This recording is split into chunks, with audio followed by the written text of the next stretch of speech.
హరి శ్రీనివాస రమాదేవి గారు లక్ష్మీ ప్రసన్నతో చేసిన వీడియోస్ ఎందుకు డిలీట్ చేశారని ఒకటి కాదు రెండు కాదు ఎన్నో కామెంట్స్ మధ్య నలుగుపోతూ చేస్తున్న వీడియో అన్నమాట ఇది. దీని విషయమై లక్ష్మీ ప్రసన్న వచ్చి నన్ను అడిగినా లేదా సాక్షాత్తు వారాహి అమ్మవారు నా కళ్ళలో కనిపించాడినా నేను సమాధానం చెప్తాను. అమ్మ సాక్షిగా చెప్తున్నానండి, ఏమైనా తప్పుగా మాట్లాడుంటే నాకైతే శిక్ష తప్పదు. ఓకే అండి. అయితే లక్ష్మీ ప్రసన్నతో నేను చాలా ఇంటర్వ్యూ వీడియోస్ చేశానండి. తుని నుండి కాకినాడ నాకు ఎంత పని ఉన్నా కూడా అమ్మని చూడడానికి లక్ష్మీ ప్రసన్నతో మాట్లాడడానికి అన్నట్లుగానే నేను వెళ్లేదాన్ని. బట్ వీళ్ళు అయినప్పుడల్లా కూడా వెళ్లేదాన్ని. తను కూడా రమ్మని అనేది రావచ్చు కదా అని చెప్పాను. బట్ నేను వెళ్లేదాన్ని. అలా అయినప్పుడు తనకి నాకు మధ్య బాండింగ్ కూడా పెరిగిందండో. ఎంత పెరిగిందంటే తెలుసు కదా, ఇంటర్వ్యూ వీడియోస్ లో నేను చాలా క్లోజ్ గా తనతో మాట్లాడడం, తన పర్సనల్స్ నాతో షేర్ చేసుకున్నంత బాండింగ్ అనమాట. బట్ ఇంతలా ఉన్నప్పుడు చిర్రావూరి అనే ఒక వ్యక్తికి నచ్చలేదన్నమాట లక్ష్మీ ప్రసన్న కోసం నేను వీడియోస్ చేస్తుంటే.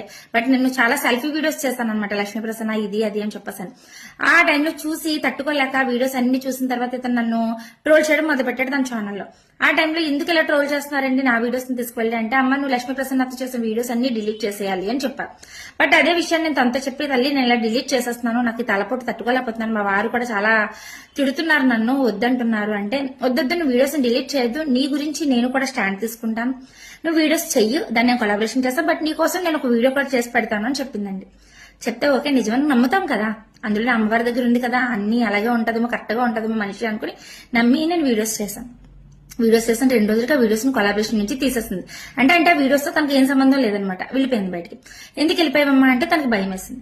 భయం వేసింది దాన్ని ఎందుకు నన్ను వీడియోస్ చేయమనాలి, ఆలోచన చేయాలి కదా. ఇప్పుడు మనం కొండ చివరి వరకు వెళ్తామండి, పడిపోతామని భయంతో ఉంటామా? బట్ ఏదో అక్కడికి వెళ్ళి ఏదో చూడాలి అనుకున్నాం, బట్ వెళ్ళాము, చూసేసి వస్తాం, అదే కానీ దేని గురించి భయపడతాం. బట్ తను అలా భయపడింది, నేనైతే భయపడలేదు. నాకు వారాహి అమ్మవారు ఉన్నారనే నమ్మకం ఉంది, ధైర్యం ఉంది, కాబట్టి నేను అలానే ఉండిపోయాను. తర్వాత నన్ను ఏడుస్తూ కూడా వీడియోస్ చేశాను. చూసినా కూడా తను ఏ రోజు కూడా ఏమైంది అని రెస్పాండ్ అవ్వలేదు. బట్ ఇప్పుడు కూడా ఎలా ఉన్నావు అని అడగలేదు. తనకి స్వార్థం, నాకైతే స్వార్థం లేదండి. చెప్తున్నా కదా, స్వార్థం నాకు లేదు, తనకి మొత్తం ఉంది. నా ద్వారా ఎంతో మందితో నేను మనీ ఇప్పించాను, ఎంతో మందితో డొనేషన్స్ ఇప్పించాను, అన్ని చేసినా కూడా అన్ని మర్చిపోయింది అనమాట. తను ఏంటంటే ఆ రోజు అందరూ కావాలి, ఈ రోజు తనకి ఎవరో అవసరం లేదు, ఎందుకంటే పెరిగిపోతుంది కదా స్టేజ్, అందువల్ల అనమాట.